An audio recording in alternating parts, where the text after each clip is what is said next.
बी पेरलं तेव्हा असा त्याचा विकास झाला.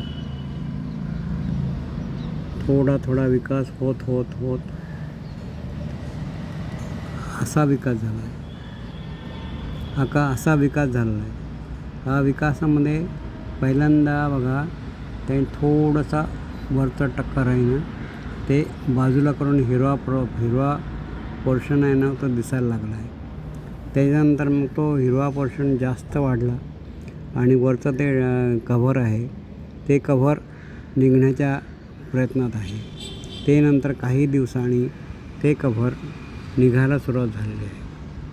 निघायला सुरुवात झाल्यानंतर आता ते कव्हर एकदम निघालेलं आहे, साईडला गेलेलं आहे आणि 2 पानं एकदम मोठी मोठी पानं बाहेर आली आहेत.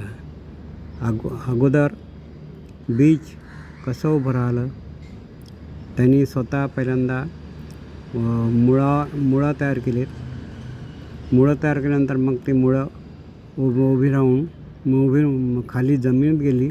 त्यांनी जमिनीतील पाणी पोषण घेतलेलं आहे आणि मग नंतर उभं राहायला सुरुवात केली. मग एक दांडा उभा राहिला. त्या दांड्याने मग स्वतः घट्टपणा तयार केला आणि नंतर थोडे दिवसानंतर मग त्यांनी अशा तऱ्हेनं विकास करण्यासाठी सुरुवात केलेली आहे. तर याचा अर्थ काय की एक बी पेरल्यानंतर त्याला कितीतरी महिने लागतात साधं झाड व्हायला. त्या साधं झाडाला मोठं व्हायला कितीतरी वर्ष लागतात आणि मग ते झाड मोठं होते. आणि आपण त्या झाडांना अगोदर काय करतो, थोड्या फांद्या कापतो. कारण काय, तुमच्या बाल्कनीत येतात म्हणून फांद्या कापायच्या. नंतर फांद्या कापता पुढे एक मोठी फांदी कापून टाकतो.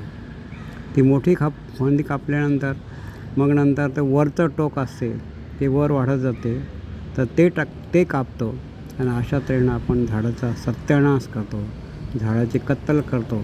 आणि झाड कत्तल करणं हे बरोबर नाही आहे.